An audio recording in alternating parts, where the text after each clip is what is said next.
And, someone had made a comment a few days ago that they thought a lot of this stuff was fake, that some of these posts, they're just trying to get attention. And ironically, these are real questions that come up for people. I can attest to the fact that um, these these things are real things. So people come up with all kinds of questions in their own relationships, and I can attest that some things actually really do surprise you because you go, "Oh wow, that really happens." Until it happens to you, it's not real. But today we're going to get into, before we go into the Reddit comments, what you resist persists. You've heard this saying before, probably, but the importance of dealing with situations that are on deck in your relationship right now that are a problem, right? So the importance of dealing with situations in your relationships. So what do I mean by that? You got a situation. A lot of times what we're looking at in these Reddit posts right now is the fact that um these people are in situations with specific problems. This is why I like going through these, because this is what leads to a breakup, is that you actually don't fix the situations, the problems, the little things. You let them go, they build, they fester, they grow into this thing of deep resentment. Okay. And so fixing these little things, for example, I read last week when I first did these Reddit posts. I read last week that someone was going on and on about how him and his partner were both working 50-hour weeks, but he was the one doing all the chores, taking out the garbage, washing the dishes, watching the dog, walking the dog. And he's going on and on about how to approach it. That he knows she's working hard and she's been doing a lot, but at the same time, um, he wants to confront her, but he doesn't know how to do it without upsetting her. And now that she's working, that she doesn't have the time and she's tired. My suggestion was to get a cleaning service, a maid or a cleaning individual to take the job and pay that person if you're both working 50 hours. That's a solution to the problem rather than, I don't know what to do. And he's also only looking at one thing. A lot of times when your feelings are involved, he's upset because he's doing more around the house and he feels like it's one, it's not getting reciprocated. Number two, it's not getting appreciated. And so he's just owning in on that rather than just solving the problem and saying, well, how about we both don't have to clean? What if we could put it in our budget that we could hire someone to do the cleaning? Right. So this is what we do when we're looking through these stories, is try to shed some light on, there's a problem here. What are some things I'm not seeing? Because a lot of times when you're in the middle of a problem, if your feelings are involved, you want to make that person pay, you want to hurt them, you want to get justice. And that's not really how to fix a problem all the time. So it's emotional compounding interest. It just builds up resentment. What happens is that every time you have a problem in your relationship, big, small, medium, whatever, and you just let it go, or the worst, I think, is the passive aggressive approach. So the passive aggressive approach is to just make like a little side comment, like, I know you don't care about me, and then kind of laugh it off. You're not getting specific. What do I not care about? Why are you saying that? What's the issue? No, it's nothing. You make these little comments, you don't follow up with specifics about them, or you don't have the guts to get in an argument. So you just make a sarcastic remark, but you're really upset, but you don't want to address it. You don't want to go there. Every time you do that, that just builds up. It just builds up a bigger and bigger problem in your relationship. It builds, right? So even if you don't find a solution right away, if you bring it to the surface and go, I'm really pissed at you because you always leave water on the bathroom floor when you get out of the shower. Now, that's one of those things someone can keep letting go, right? As small as it might seem to a lot of people out there. They keep letting it go, keep letting it go. And then one day they just lose it, or they store it in their resentment tank, right? And then when they resent something else about you, it just adds up. All right. So this is why when a problem comes up, just like they're doing on this Reddit post, and these problems can be big or small, sometimes when they're being reviewed, some people are thinking, like, this isn't a big deal. It is a big deal to these people in these relationships, but it's also a big thing to address the stuff when it comes up because this is what leads to breakups. So a lot of times I deal with people in the breakup blues. They're at ground zero, they're upset, they're going through their relationship. And a lot of times they didn't address the problems or they accepted the problems for too long. And what you want to do is each time you have an issue, you want to talk about it. Now, here's another thing that I would add. When you have an issue, if the other person's emotional or they're having a bad day, or for example, they just got off of work, right? They just got off of work, they just got out of traffic. That's not the time to address a problem. Say, hey, I want to talk on Sunday. Let's go to lunch. Okay. Doesn't mean you need to go after that person aggressively, verbally, or anything like that. It just means that it needs to be addressed at some point. And if the other person never meets you halfway on the bridge, like they never want to talk about problems, they never want to take accountability, they never want to maybe see, like, okay, I can see where you're coming from. I can open up to that. That's going to be a problem in your relationship. And then you can accept, hey, this person's just going to rule the roost. Some people don't mind that. Usually over time, that results in a breakup. Tending to your feelings after you've been upset. So this is another thing. Have you ever felt that emotion through you where you just get like this hot or cold air go through you, almost like you're about to cry, but you don't cry? Um, that's your feelings at an extreme level, right? That now, have you ever noticed when people go, they're actually releasing bottled up feelings. So they got a heavy emotion and they're releasing it. You see people do this to relieve that emotion. Some people don't even do that. They just hold. Okay. If you keep doing this with your problems within your relationship, and like I said, we're going to get more specific when we go through these Reddit posts. Um, this is what happens when you get to the end of a relationship and you're not sleeping together anymore, you're not talking anymore. You just shut each other off. You've built up so many moments where you held your feelings that now it's going to bust like a dam. Okay. All right, we got 4 on deck. If anyone has any question or comments, I will answer those. If you have a specific question about your relationship, put it in the comments. I'm going to add Reddit right now. Let's see if that goes here. Yeah.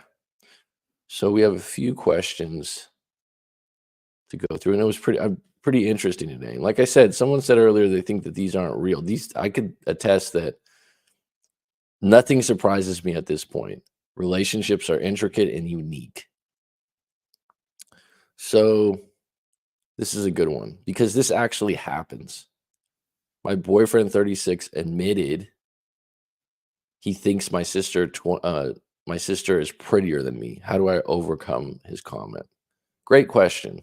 So on the one hand, you have an individual that is being honest. It's like, yeah, I'm just being honest. I think your sister's prettier. Okay. Some people would be okay with that in a relationship. Some people won't get their feelings hurt, but obviously she has. I've gone my whole life battling my jealousy of my sister. I love her, only want her to be happy. But being the less attractive sister has stirred up so many insecurities in myself since we were young. I would be considered cute, and I don't mean my sister is just a little bit prettier than me. I mean she is a head turner. Could blend in perfectly in a Victoria's Secret fashion show. Kind of stunning. Has the height, body, and face. Okay, so just to start off, okay, what's really interesting about attraction is it's just like a favorite food, right? There's a lot of favorite foods out there that are more popular than others. But there's also some weird thing where someone has a favorite food like sardines and crackers that everyone else is like, ugh. So whenever you think about attraction and you're looking at it this way, you're only looking at it in your lens, but you're also looking at it through whatever your tribe, your subculture, or society in your world thinks about beauty. So let me break that down a little bit even further. What's interesting about this is music. Music's always an opinion, right? Let's say we're at a house, we got 10 people and we're playing music and someone's like, "Wow, that's a horrible song, Mac. I can't believe you chose that. Thanks for your opinion." Right? There's no horrible music. There's just people that don't like certain music. There's music that's more popular. The interesting thing about popularity is how it's held by a group. So think about Bitcoin, right? And I'm not going to get into investing in Bitcoin, all the intricacies. How did Bitcoin get legitimate? How did it gain value? More people agreed that it actually has value. So when you look at, oh, she has the height, body, and face. If we were in the 1500s or the medieval times, your sister might not be the head turner. So my point is what you're doing is you're buying into whatever popular culture you're a part of and saying, well, my sister is the most beautiful thing according to this. Now, I do know, I am human, that there are certain people, men and women, that, if you lined up 100 people, they'd be in the top 10 every time. Okay. And maybe your sister's one of those. But just because she's surface based prettier doesn't mean doesn't mean your boyfriend wants to be with her. Think about that for a minute. If we're going to talk about relationships, boyfriend, girlfriend, husband, wife, right? I can be highly attracted to an individual woman at a coffee shop, right? Or at a restaurant and go, damn, and take a moment. It doesn't mean I want her as my girlfriend or my wife or my long-term partner. I can just admire the fact that she's pretty. There's so much more to the human soul and spirit, right? So the idea that this is bothering you so much, because and you have to accept reality, you'll never look like your sister. She gets to live an extremely thrilling life because of what being beautiful brings. Okay, so let's pull this up so you guys can take a look at this. This is a very good subject because there's a lot of clients of mine that deal with a lot of issues. So your issues like jealousy, they stem from something from your childhood, your teen years, something early on. And so like right now she's airing out like, look, let's see if we can get that a little closer for you guys. Does that help? Yeah. Now when you read through this, right, she says, and she gets to live an extremely thrilling life because of what being beautiful brings, dates powerful and famous men. I mean, is that a great thing? Okay, so that you watch Sex in the City, the woman that's dating the powerful, and rich guys, right? Those guys also have multiple girlfriends. So it's just not, it's just not one-way traffic on this.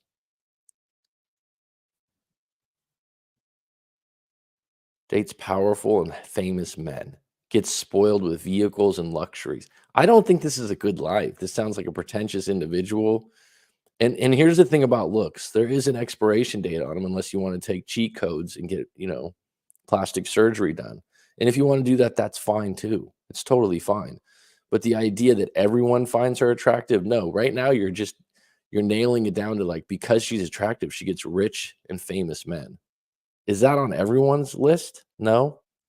I mean, it's just night and day difference how the stunning people of the world live compared to the rest of us.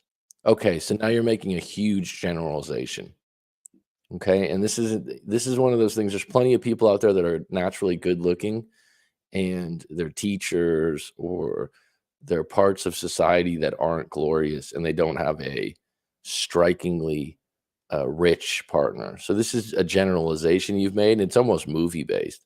I mean, it's just night and day difference between stunning people and the rest of us. I have a normal life working 9 to 5. Okay. So that was a choice. So when you say I have a normal life working 9 to 5, that was a choice.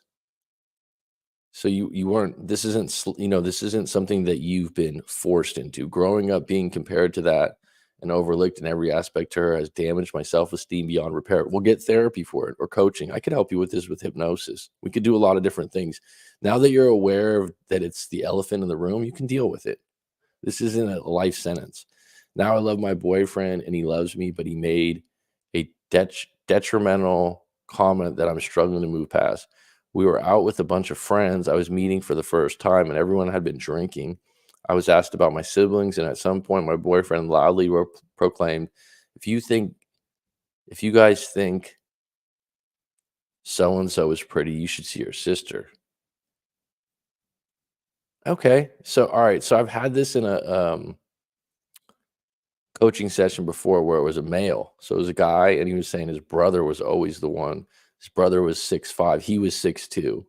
He said his brother was 6'5", and just his girlfriend and all her friends were saying how hot his brother was, and his brother got a lot more attention. He was way more outgoing, a lot more charisma. And you could tell when he was in his 30s and when he was telling this, you could tell he felt less than his brother, right? Brother got more attention. This is one of those things outside of your partner bringing that up in a group, right? And by the way, he's saying if you think you're pretty, he's just saying that you're pretty. Is it an asshole thing to bring this up? Yeah, hindsight 2020. On the flip side, how are you going to deal with this? This isn't going away. You're never going to not talk to your sister. You're only 27 years old. Okay. Right.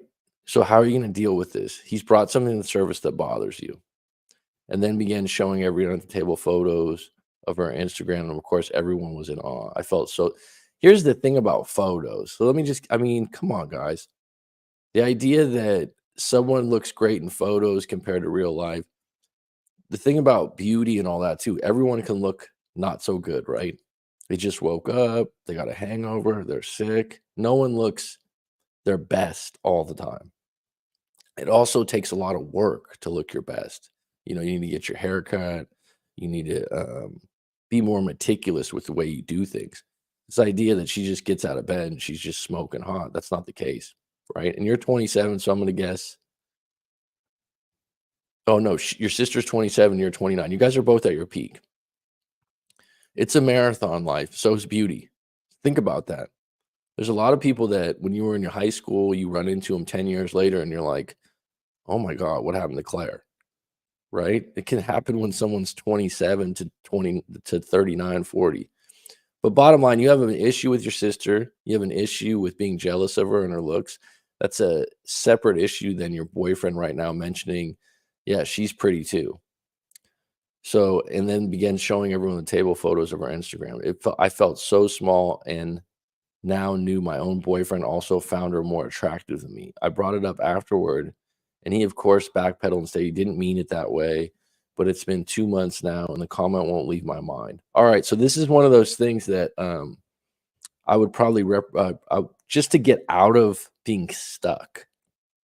Okay, so this is a really good point. You get hi, mirror. You get in these situations where you're stuck. Okay. So what happens is, and this happens a lot. What's up, Skinner?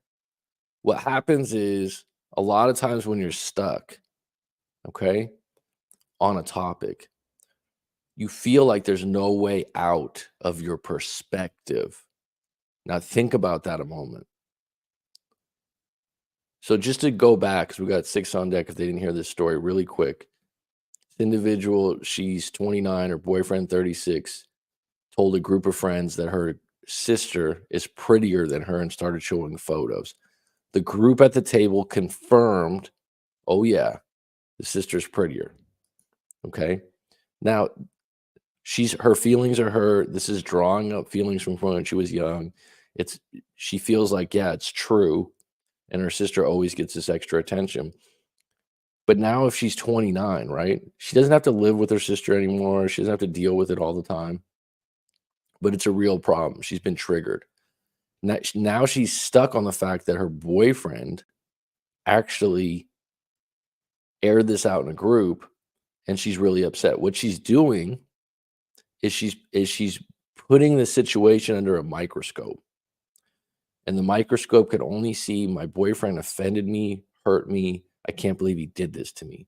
But the bigger picture, if she gets her eyes out of the microscope perspective, the rigid outlook is, all right, I could just have a conversation with him and go, hey, my whole life, my sisters look better, and everyone's always gave her a lot of attention. I'm just sensitive to that. I'm really sensitive to it. Then I would probably do some tapping, and I would go with an even though statement. Even though my sister is prettier than me in my eyes, I'm okay. I accept that my sister gets more attention than I do.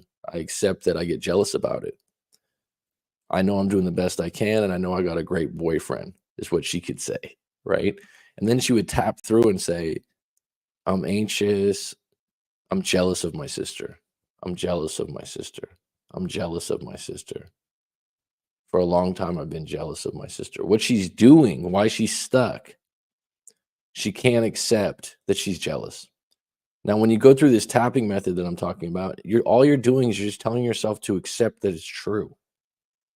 There's so much power in that because right now she's fighting the idea that it sucks. Everyone thinks my sister's prettier. Why not just accept that? So someone else, and we've known people out there that might adore their sister and adore the fact that their sister is beautiful and gets more attention. I have clients like that. They're like, "Oh, my sister's so beautiful." So what she doesn't realize is she's just sitting in a perspective of resistance towards the reality of it. But the reality is, if she's really into her boyfriend and they've been together a long time, listen, guys are going to see other women and they're going to be attractive. It's like looking at a menu and not placing orders. That looks really tasty, but I'm not going to do it. We're human beings. Okay. All right. So I'm going to get into the chat really quick. The girl needs to grow up. A lot of psychological issues. Boyfriend manipulative, toxic, blah, blah, blah. This is a simple case for coaching. Deal with it by calling him a narcissist. That's what everyone else does. That's a great point, Mirror Mirror. I don't think that would be the case. This is an individual situation for her. The fact that she's airing it out, she's exposing it as a problem that she has, because from her perspective, it's not really fixable. What she's locked in on is, and this is where you really clean up your perspectives and your thoughts that kind of, I don't want to use that word, that get you stuck. Okay. And that's when you're like up at night and you just keep going over the same thing because it's not congruent, right? You can't move forward. It's like the stream's been dammed up. You're like, I can't deal with this. And right now it's like, my boyfriend said my sister's prettier than me. I know it's true. I don't like it, but I don't like him saying it. So how can we accept that and move forward? Right? How are we going to accept that? That's why that tapping technique really works good, because what you're doing is like, even though my sister's prettier than me, I'm okay. I accept it. I've been jealous of her for a long time. I know I look good myself. And I know that I don't have to live with her and compete with her all the time anymore. That's a true statement, so you can move forward with it. What's untrue is um, everyone in the world thinks she's prettier than me. Not really. And really, your boyfriend's with you, right? So you've been chosen. Skinner, how have you been? Boyfriend probably doing this to mess with her. He knows what he's doing. He has power over her in that relationship. I don't know if it's intentional. It's possible. Her and her sis need to come together. Sounds like she is not close with her sister. That could be possible, Mirror Mirror, for a variety of reasons. And that's why I said in this particular case, you found a trigger. When you get in your late 20s, when you find triggers, it should say, it's like, oh, great. There's some weeds here. How do I pick them? How do I get rid of them? Or how do I reframe this so I can move on and live with it? It's called being mindful. And when you start getting aware of your triggers rather than just being impulsively reacting to them like you do in your teen years or your early 20s, you can actually reshape them. And so in this situation, she can't go from, oh, I love my sister so much, all that kind of stuff. But she can get to a point where she can just accept the fact that a lot of guys think her sister's hot.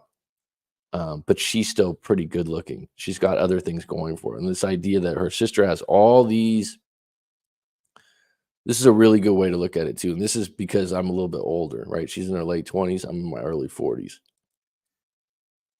She's thinking, wow, she gets all these things. She gets this, and she even mentions in the story, she gets rich and famous guys. She doesn't have to work as hard. Her looks aren't going to be there forever, at least how she looks in her late 20s, right? Even if she looks great in her early 40s, she's not going to look like she does in her late 20s, most likely. Okay. Number two, let that play out. This is what's interesting about life, and I'm not wishing bad upon anyone.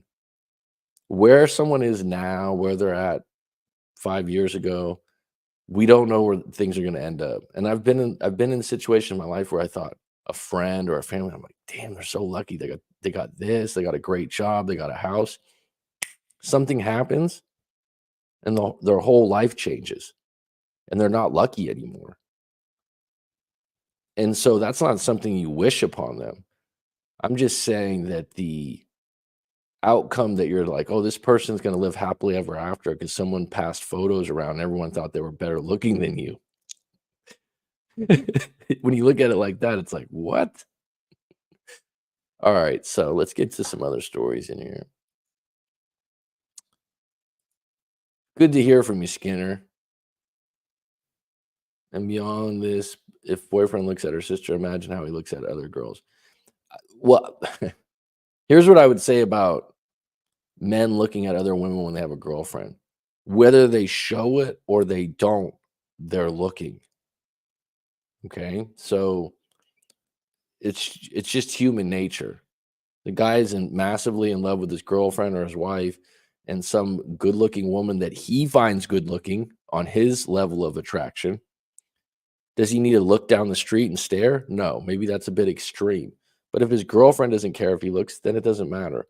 But he's noticing, right? He's noticing. It's just human nature. What you do with that attraction is a whole nother thing. But that's a human impulse, right, Skinner? I mean, the thing is that he's allowed to be attracted to other women or even more attracted. It's what you do after that point, right? There's things that are illegal that you'd like to do, but you look at the consequences. And really, even if someone if you're in a relationship and someone checks someone else out, it doesn't mean they're going to get with the person. Okay.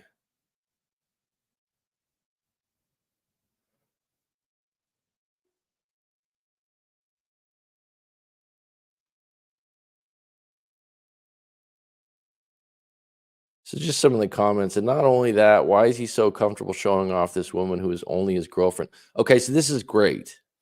Hold on, let me pull this up. Let me pull this up. This is this is why you need to book a session on stuff like this rather than go to get a bunch of comments about it. All right. So this guy, he's at an event with multiple friends, and he says, "Well, if you think my girlfriend looks so good, look at her sister. She's beautiful." And they start showing pictures of her. So this comment says, "Why is he so comfortable showing off this woman who's only his girlfriend's sister that would have had us super offended?" In no way did he say he's comfortable doing it, right? I think it was just an impulsive action. They probably had some drinks. They probably were just being open and he was just being honest. He thought it was a compliment towards his sister, right? Would I do it? No. Is it being mindful? No. Would it be offensive? Yes. Was he really comfortable with it? I don't know. Someone else says, "Yeah, what an absolute piece of crap. You can't get over this. It will grow bigger when you guys are having intimacy. You will think of your own sister with him. You just need to dump him." So now someone's created a situation that is their idea of the situation. Find a man who isn't infatuated with your sister. He's about to keep it in the family a little bit too much. That's not helpful information. You have to look at why you're so triggered about this. All right, let me get on to the next one.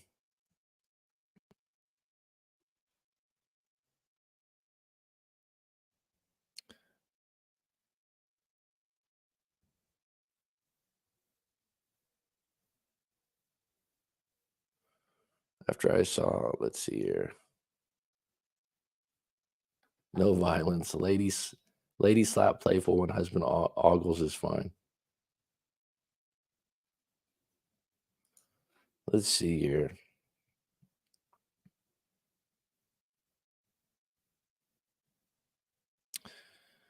I, 23-year-old female, did something bad to my boyfriend. How can I change and earn his forgiveness? So the key question is, how bad is it? Now, here's the interesting thing about this. Okay.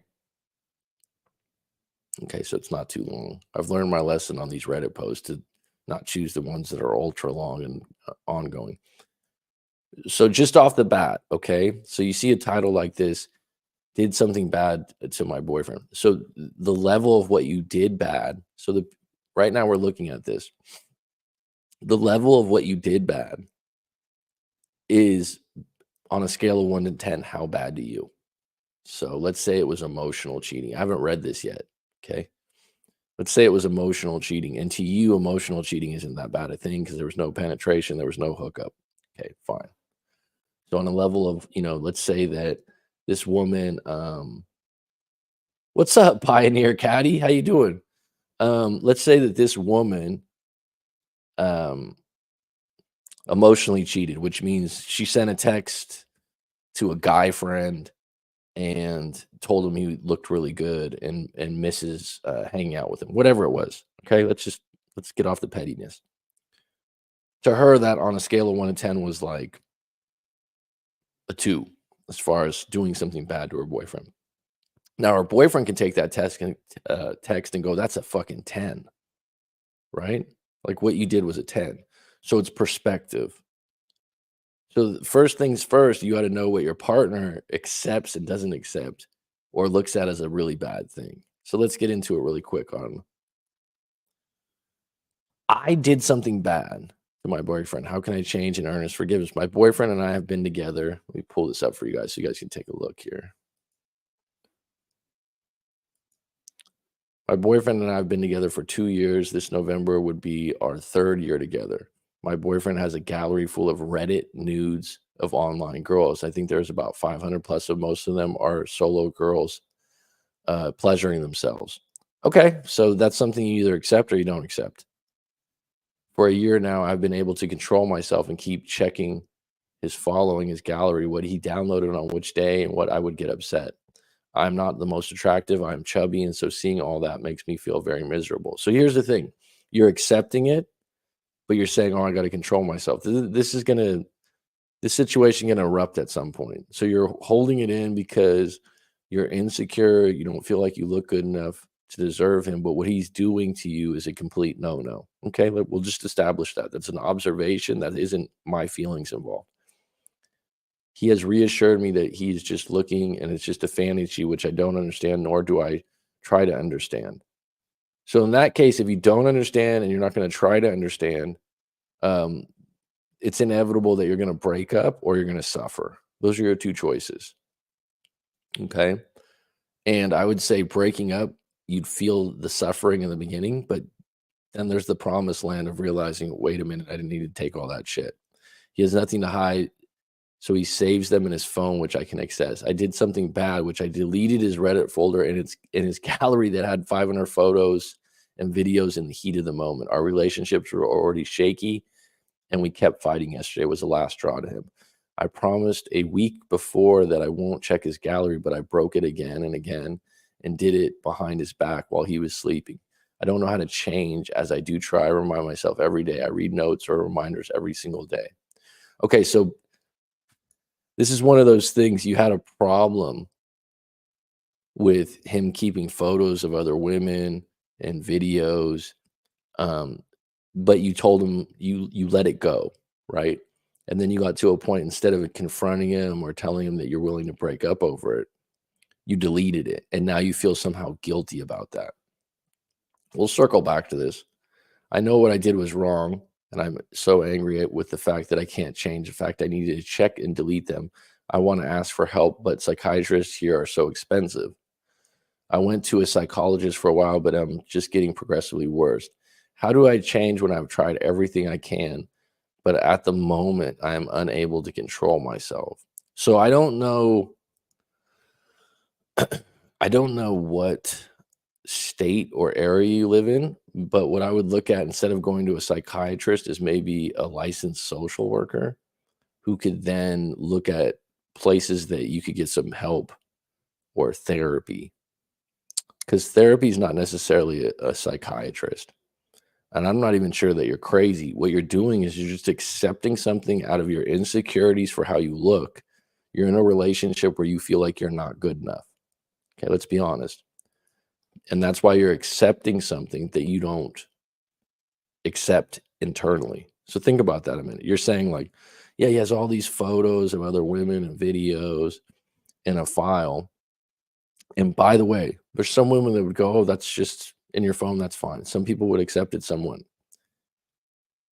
What you're doing is you're not accepting that because you're scared to break up because you don't think you can get with someone else. Now, if you want to go to a therapist or a coach as an alternative for that, yeah, it can be expensive, right?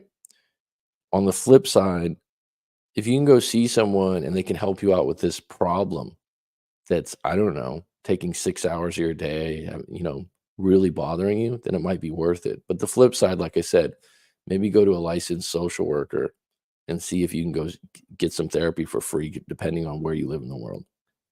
That being said, when I do these live streams, I usually put a link for people that want to come on for free if they're open to it. So my point is, if you really want to get help with this, don't stop at psychiatrists are expensive. Okay. What's the alternative? Is there free therapy out there? Is there one of these YouTube channels that I can send in a story to a coach that I like? Right? There's alternatives to this that are cheaper. The real problem is you're accepting something that you're really not accepting inside. I'm absolutely overwhelmed with responses. I thank everyone for your advice. I know I was wrong to delete it. I know I have such low self-esteem and my world literally revolves around him, which is bad. We were supposed to marry in 2 years. I guess I keep holding on to that. Regarding my boyfriend, yes, he did this before the start of the relationship, and I thought it was okay. It will be harmless as this is my first relationship. I also thought it was normal to keep all these pictures and videos. Okay, so whenever you see someone say what's normal, th- there's only normal within your bubble of your world.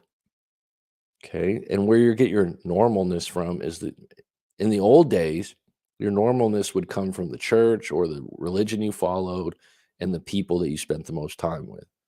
So when groups lived in tribes of 1,000 people, the normal could be very easy to follow. Everyone dressed the same, followed the same gods or God, ate the same food. And there's a lot of normalness because everyone's doing the same thing. That's not how the world is right now. What's normal to you is just what content you're following. So this is the world of the internet, right? Whenever you get into this normal thing, this is a huge thing, and doesn't mean you're dumb. This doesn't mean you're stupid. I would have said similar things. Normal is just what's normal to you. Now, here's a great example. If you go to my YouTube page, not my page for Coach Mac McCarthy, but like when I watch YouTube, and you look at the suggested videos that come up, right? And you'll go, when I see all the suggested videos, I go, wow, I mean, people are really watching a lot of this and they're watching a lot of basketball these days because basketball will be up there for my suggested videos, psychology stuff, hypnosis, maybe some philosopher stuff like Alan Watts. These are all things I've searched already, right? So what the algorithm is doing is they're giving me this content. And they're going, this is what you liked before. This is what we know about you. This is what's normal to me. Now, if I go to let's say I'm at Sabina's house and we're hanging out and I go, hey, can I use your computer really quick? Right? She's got a desktop. And I go on there and I pull up YouTube and YouTube's got cat video. Her YouTube search has cat videos suggested and um, I don't know, videos of the Roman Empire, whatever. And I'm like, wow, how are you getting all these videos suggested to you? That's normal to you. So what you're doing is you've created normal based on the content you take in and based on your childhood and your teen years. You're a slave to your life experience. So what happens is when you get in these situations, you think everything's unnormal. It's not unnormal. It's just not something that you think is normal in your world. And you're allowed to accept whatever you want. So I also thought it was normal to keep all these pictures and videos, but he started doing things I didn't allow behind my back. This is when I started checking and snooping more, which I know is also wrong, but I couldn't stop. He has stopped whatever he was doing, yes, being very transparent with his collections. But over the years, it started to affect me a lot, which I told him time to time that the pictures made me feel inferior. And time to time, he says they are harmless, but no matter how much devotion he showed to me, I still couldn't accept this. It became to the point of me deleting the heat of the moment. He is suicidal right now because he said everything is meaningless, mainly because he trusted me, but I overstepped and deleted what was not my property. If he's suicidal, then he definitely should seek help. But if someone's super suicidal, it shouldn't be like, oh, it's a little expensive right now. It should be like, okay, I really need some mental help. And like I said, you don't need to go to a psychiatrist. You can go to a coach, a therapist, whatever. You just need to get some instant help. My sneaking suspicion, he might just be saying this to you to get your attention off him keeping his photos and videos. I don't know what to think right now because I'm afraid he might be suicide as he has tendencies in the past, which is another reason that I wouldn't leave him in case he offs himself for good. That's heavy, right? That's heavy. And that takes the heat off him instantly, right? Okay. All right, let's get into the chat. So Mirror thinks this one's pretty funny. So the ground issue is there. Tell him it's a deal breaker, then he has the choice to stop. So Mirror saying that he's got this video collection, picture selection, which he said was there already. And Mirror saying, well, it's a deal breaker. What you're saying is an ultimatum. You either get rid of the pictures or we break up. She's saying that she's too insecure to break up. See, there's no congruence here. Bottom line is she deleted those because she had a problem with them. Okay. And now she has a choice to make. Either stay with him and accept the videos and the pictures or not. Some couples share that stuff and it's not so bad. She should have a gallery of hunks. Just a new boundary set together is my guess at the best answer here. Yeah, that's what it is. It's different for different people. Everyone thinks, and this is what happens when you talk to friends and family. They create your boundaries sometimes if you're not strong enough. They, oh, oh, you can't let them do that, or you can't do this. It's like it's up to the individual in the relationship. There's a real negative side to that too. If people are watching negative stuff and unaware of how algos work, they will be suggested more, and before long, their view of the world is very dark. There you go. It's true. I think probably one of the biggest things in the 2020s, and we're in 2024, is your content consumption. We talk about nutrition and exercise, but your mental health with your content consumption, which is a version of programming, is very important. What you're watching, how you're engaging with friends and family, it's all part of that bubble that is your world. So think about it like this. It's like Sabina has a bubble, Mirror has a bubble, Brand New Skinner has a bubble, I have a bubble. And when I enter that bubble for Skinner and Skinner enters mine, we have two different worlds of how things work. And we might agree on some things. We might agree on some foods that are good. We might agree on some other things, but then we have some stories that have, and some experiences where we're like, oh no, that's not true. We can't agree on those things. And so when you're getting into each other's bubble, getting into each other's bubble, get into each other's core beliefs and what's normal to them, open-minded people are the most comfortable to be around because what they do is they go, even though you don't agree with me, let me learn more about why you think this. Not that I need to agree with you, but just to understand where you're coming from, right? All right.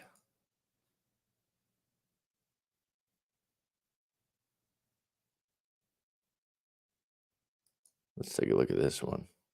My boyfriend, 23-year-old male, tells me he won't touch me. Let's pull this up for you guys. He won't touch me, 23-year-old female, if I'm wearing clothes, makeup he doesn't like. How do I call him out on this?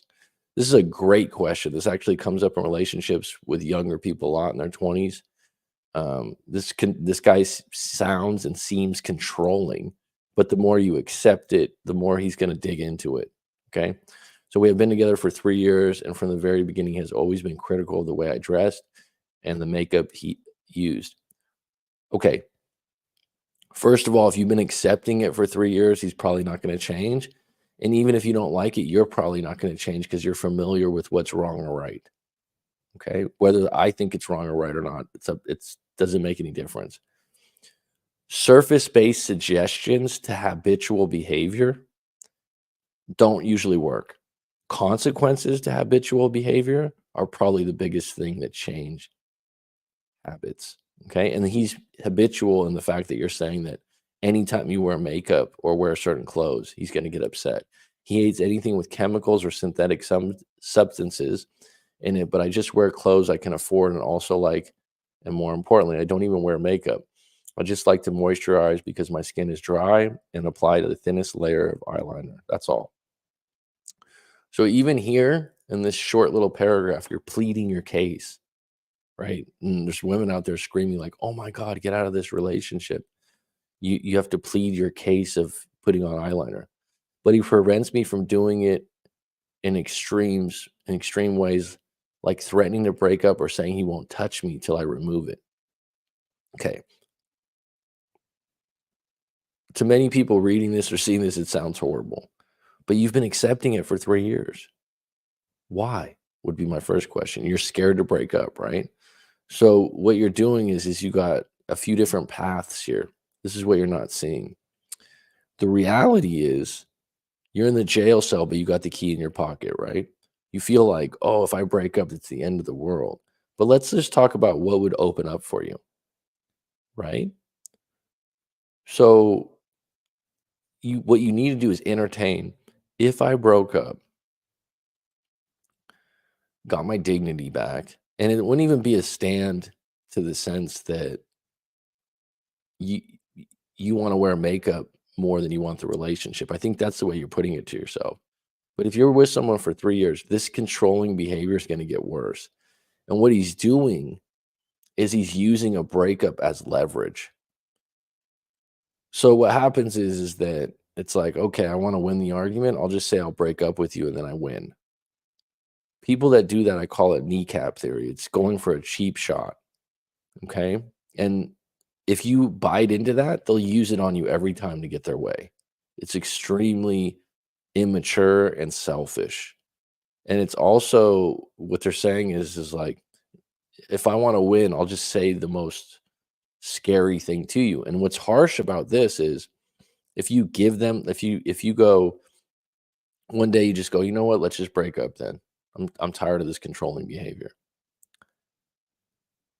They'll be shocked because they always get their way when they usually do this for 3 years. They might stop being so tough with you, or on the other end, they might get really upset. Bottom line is, do you want to do this for another 3 years? This is that's the question you need to ask. Like, how much longer do I want to deal with this? How much confidence do I have to move forward and get out of this relationship?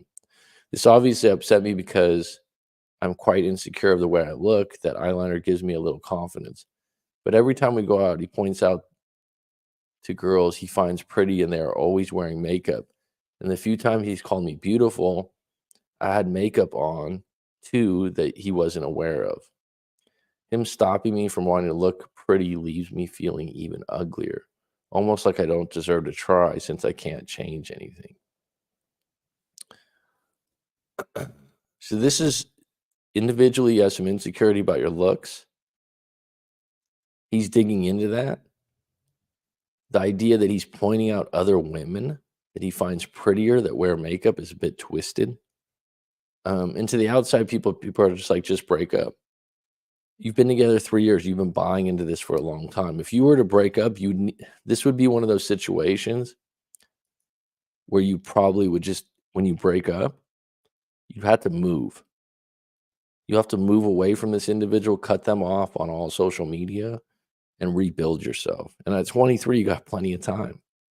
But that's how you'd have to do it. Because if you were what happens with people in these types of relationships, it's almost like their partner, and this doesn't have to always be a man, could be the woman in the relationship.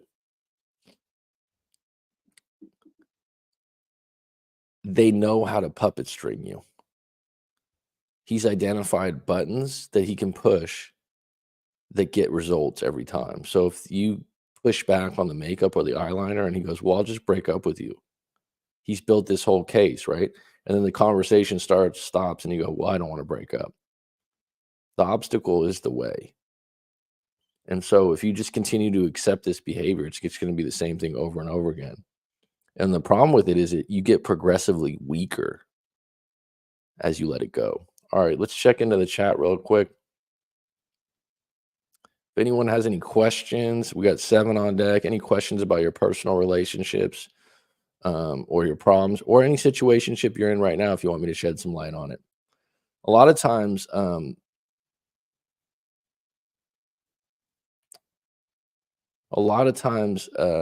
some of your situations that you're going through or problems, you're just locked in on a perspective, like I mentioned earlier. And if you get a fresh set of eyes like mine, maybe we can just come up with some solutions.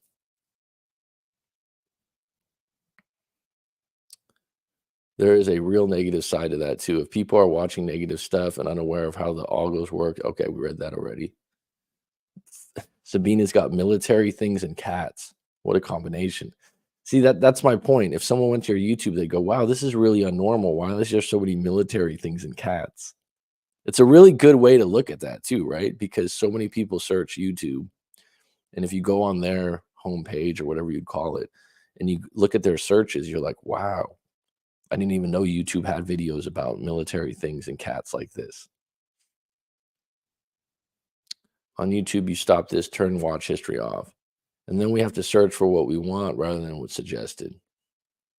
Good solution, mirror. Now we're talking. Solution-based individual. Find out that looking at little kittens videos is relaxing. Mirror, agree on that statement. You wrote negative stuff. Algorithm is trying to influence our future way of thinking.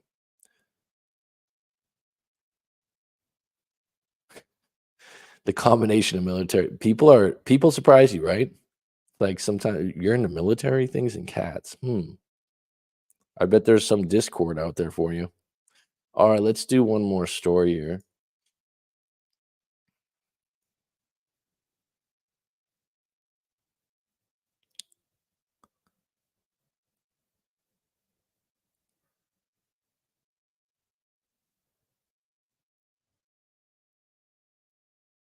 Let's take a look at this one. What do I do?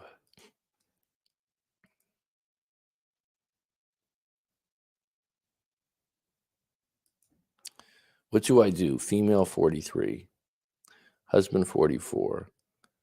Husband swears he didn't cheat on me. This should be a dandy.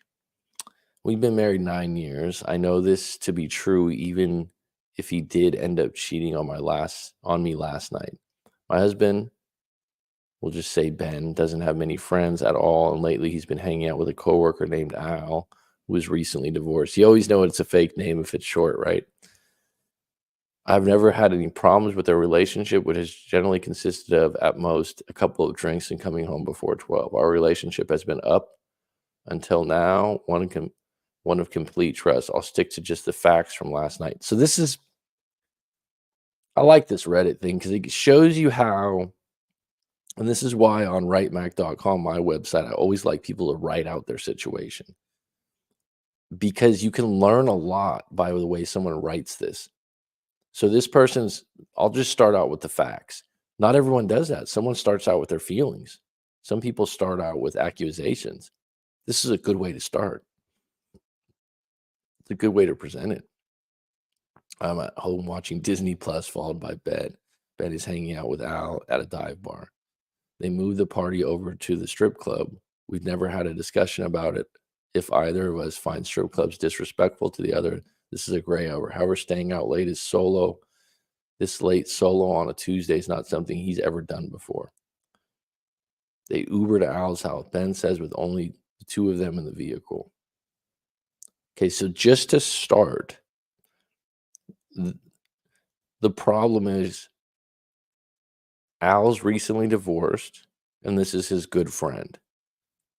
Problem number two, they went from a dive bar to a strip club. Environments increase temptation to do bad things if that environment is enabling you to do these kind of bad things in a relationship. Okay. So I'm sure that there's a lot of men in their 40s that wives have no clue that they're going to strip clubs. I actually coach some of them. So the fact that you know this, that he's been transparent, I don't know how you know this, if he's given you these facts or you've come up with them on your own.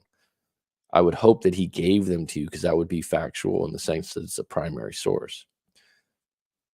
4:02 a.m. I called 20 minutes before this as I was worried, but no answer. This time there's a pickup, but I don't say hello because I can hear women's voices and immediately I'm apprehensive and thinking this must be an accidental pickup. There's some distortion, so I can't really hear what the women are saying, but then very clearly an energetic male voice cuts in with,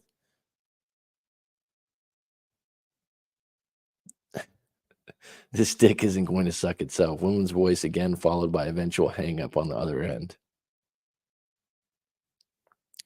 His side, Ben maintains that the voice I heard was Al's, who came upstairs with strippers from the club to find Ben, where he was hiding out on the rooftop patio sleeping, and rope him into joining in on the fun. Al woke Ben up with this loudness, and then Ben noticed I was calling, so he picked up. No hello, just kind of held the phone in his hand and didn't say anything because he was drunk, disoriented from waking up, and his buddy was trying to have intimacy. He thought it was a bad connection and hung up. I don't know if this story sounds right or wrong, but bottom line, where there's smoke, there's fire, right? Okay, so let's get a little deeper. I think all this sounds like BS. I've been furiously Googling divorce lawyers since, but I also wanted to get a sanity check here first before I actually do anything. This is a great question.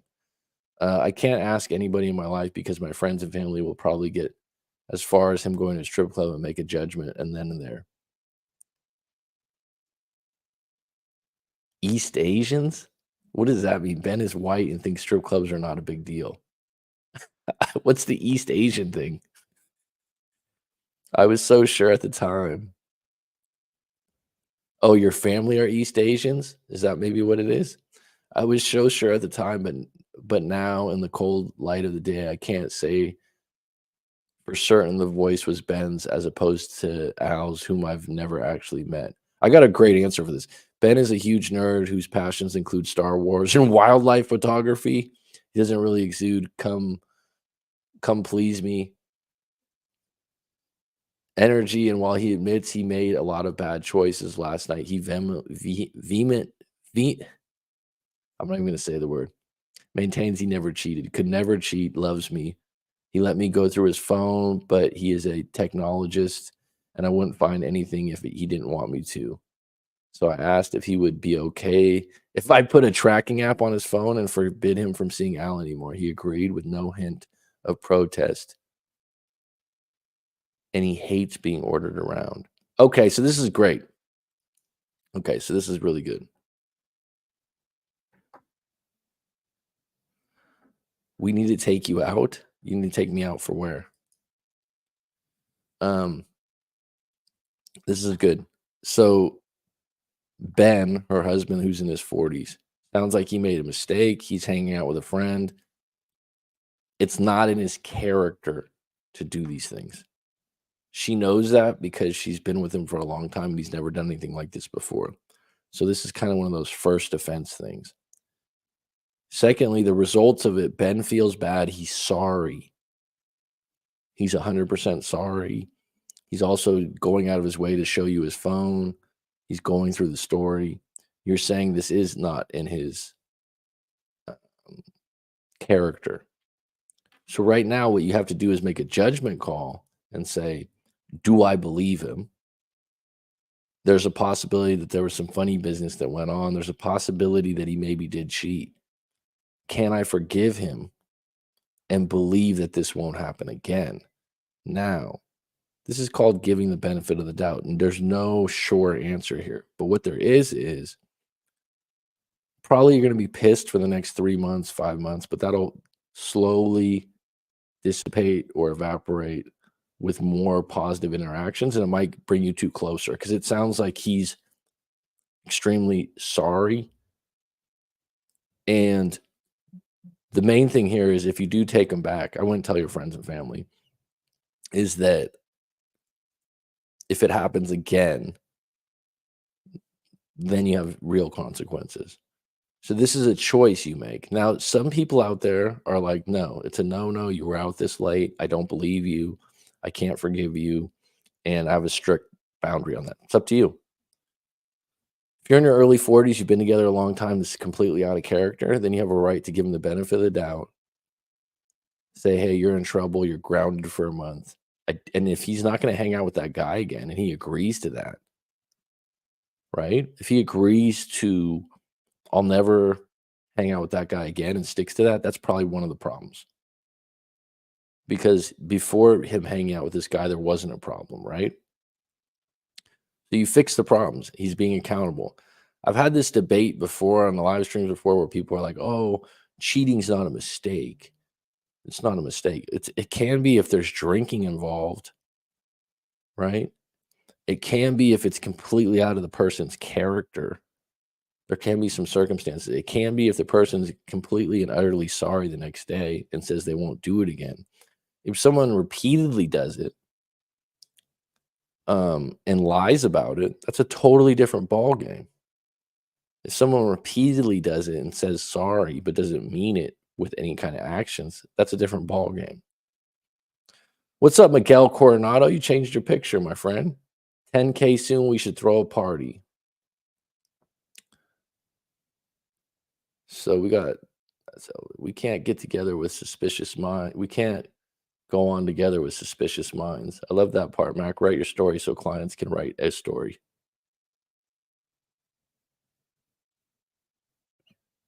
Thank you. All right. Any closing questions before I close this out? Sabina puts up the military videos in lieu of her picture. Okay, good. There's actually a client of mine in the UK that is military, and he said there's quite a few dating apps that are just for military guys, and women go on there all the time that just want to be with a military guy. Maybe you'll want to check that out, Sabina, or maybe not. So let's take a look here. Maybe I got room for one more story.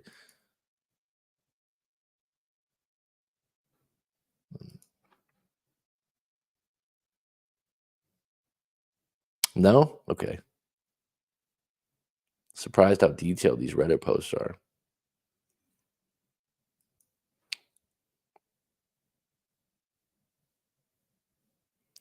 Oh, this is one I read yesterday.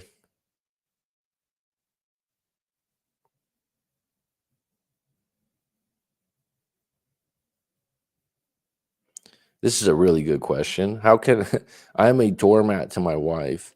How can I express? Let's get into this one.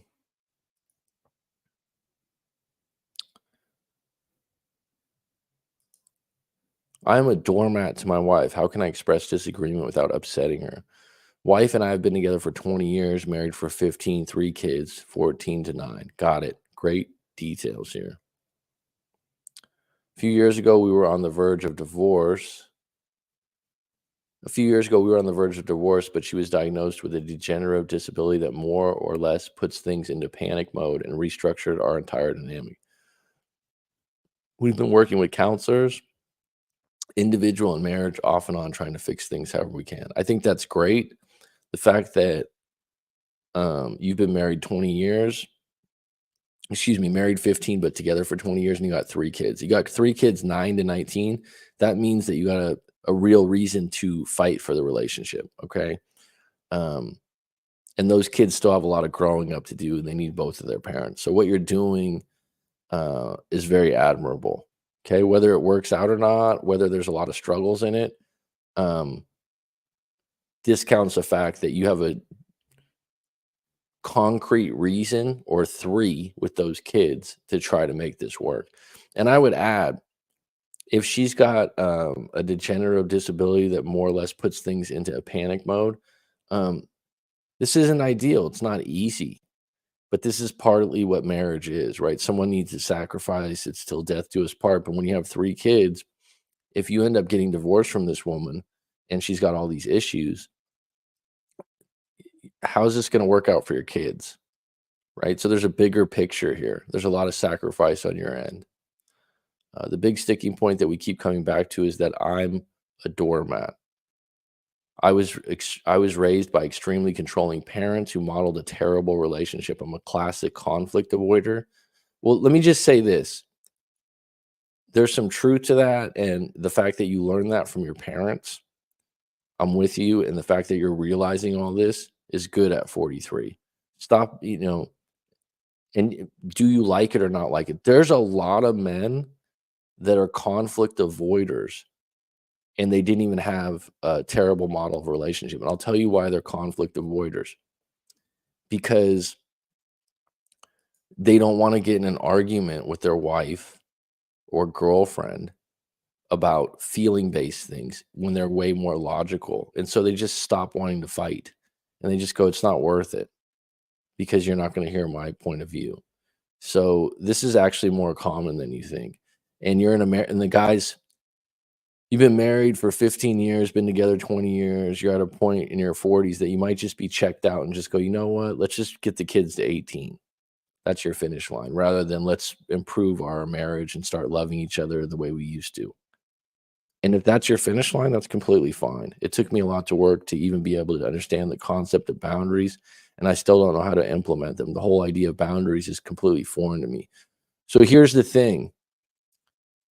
You got these counselors, you got people trying to implement these things, right? But what's happened if you've been together for 20 years is you've already ingrained a habitual way of reacting to things.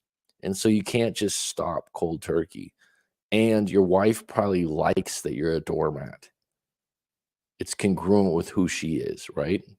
My wife grew up loud, angry family where she had an aggressive to be heard, had to be aggressive to be heard, and was allowed to do whatever she wanted, but she deals with a lot of anxiety and OCD. Okay, so that worked when you were a doormat. So now you're going to say, oh, well, I don't want to be a doormat anymore. So in the process, she's going to have to also change.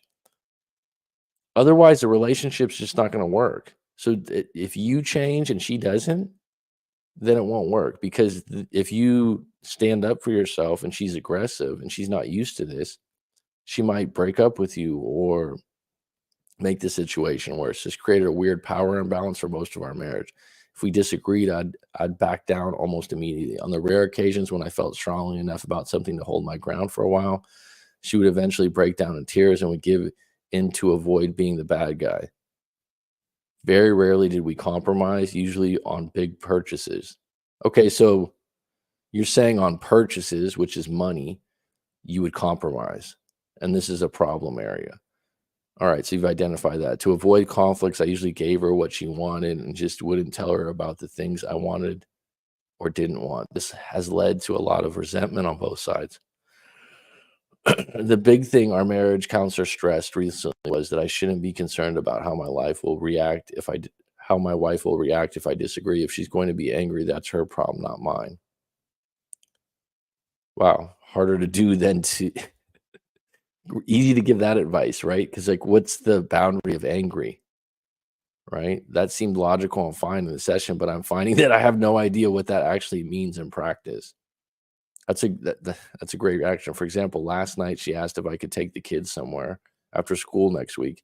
I usually have a very flexible work schedule, but this particular day was where I had to be at work. I told her no, I couldn't do it, and I apologized. Just a quick sorry. She became irritated that I apologized, not that I said no. And my gut reaction was, well, that's ridiculous. Okay, if you just said, I'm sorry I can't do it. In that particular case, you're talking about your kids. It's something that you wanna do because it's for your kids. And so this is where it gets really nitpicky, right? You're actually if you apologize repeatedly or emotionally, fine. If you just did a short apology like, "Sorry, I can't do that." I mean, my gut reaction was to shut down and apologize for apologizing because I'm supposed to be more open and vulnerable and explain how I'm feeling without worrying about a reaction. I explained that in the past she has often been angry if I'm unavailable due to work. That only made her more irritated as she insisted she rarely gets angry. It's my own trauma making me think that she's angry. This is when sometimes counseling can go too far in nitpicking things. Okay. I don't know if um, dissecting a situation like this is helpful. I know that that's what counselors, that's what we do in a coaching session when we go through your individual stuff. We'll dissect it, unpack it. But you have a situation here that's extremely simplistic in that um, you just don't want to take your kids somewhere and you're sorry about that. And now we're turning it into trying to figure out the little psychological tunnels within it. It's just too much. It's exhausting to even read. I backed my wife and our counselor have both said that I shouldn't care how she feels and that I should express my emotions. But when I do, I feel like she's telling me that my emotions are wrong. Bottom line, you've been doing the same thing for 20 years. So how are you going to how are you going to change now? Anything that you've habitually done for 20 years is not going to be that simple. I've tried telling this, and she's not going to be receptive either. I've tried telling her this before, but she just insists over and over again that she doesn't do that. And I'm just not expressing myself correctly, that I'm the angry one. So that she's just disregarding the fact that she knows how you feel, right? How am I supposed to express myself in a way that doesn't upset my wife? Or if it's inevitable, how do I deal with that? Well, figure out your finish line first. Okay. So, like, what's your sacrifice? Because this relationship sucks. Sorry. Sounds like she's a real piece of work. It sounds like you've been a doormat for a while and you suddenly don't like it.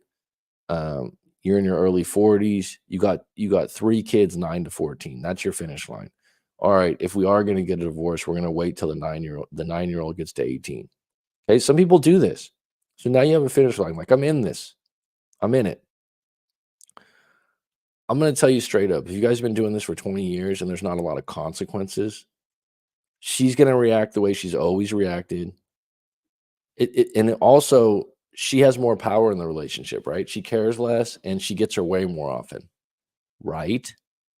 So why would she give into that? People from the outside, oh, you need to be more equal. You need to be this. She's not going to like the new you. So you're gonna have to meet each other halfway on the bridge. There's gonna be moments where you're not as much a doormat, but you just accept that she gets angry easier. Other thing you can try as an alternative, and this might sound really odd to people, and this is alternative thinking. You're like, well, what else can we do? When you have altercations in person, text each other or use text. What do I mean by that? You write out what you want to say and then you hand it to her on your phone. And then she writes out what she wants to say and hands it to you. Now, why are you doing this? Because text has less emotion. It takes more time to write. It's more thoughtful. It's more mindful when it's in person. And then you can react that way. What it does is it takes out the tone that she has in her voice when she yells at you and triggers you. That's just one suggestion.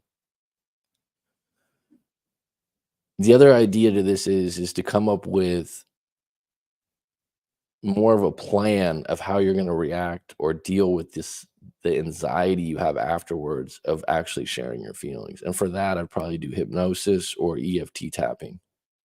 Even though I'm worried about how my wife's gonna think about my feelings, I'm okay, I accept that.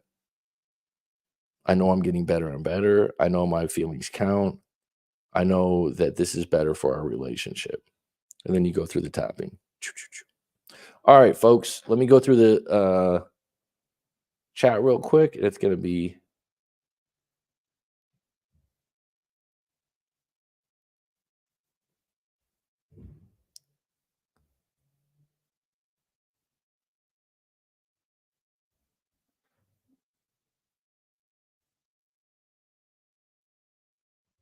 Husband could easily find and work it about him. People are looking for help. They write a lot. Yes, looks like it.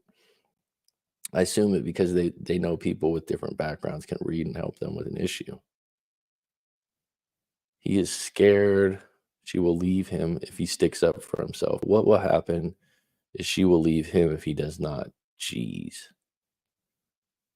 I mean, the bigger problem is they've been doing the same thing for 20 years. So you're grooved into something. It's different. They're gonna have to have different ways to cope with this rather than, oh, just change the whole dynamic. Good story picks, Mac. They are triggering me. She is crying out for him to stand up for himself. She has even given him the answer subtly. This anxiety knows he didn't come overnight. She had those issues before she needs to remember. He has manners and she is irritable. Not disrespectful, just dominant and leading. Now kids are older. She is testing for the next phase of their relationship. It's worked because of the kids before. Now they are okay. All my guesses. All my guesses. Good. All my opinions. Life is short, beautiful stream. Thank you, Mac. All is well. Have a good one. I will be back on deck tomorrow, same time, same place.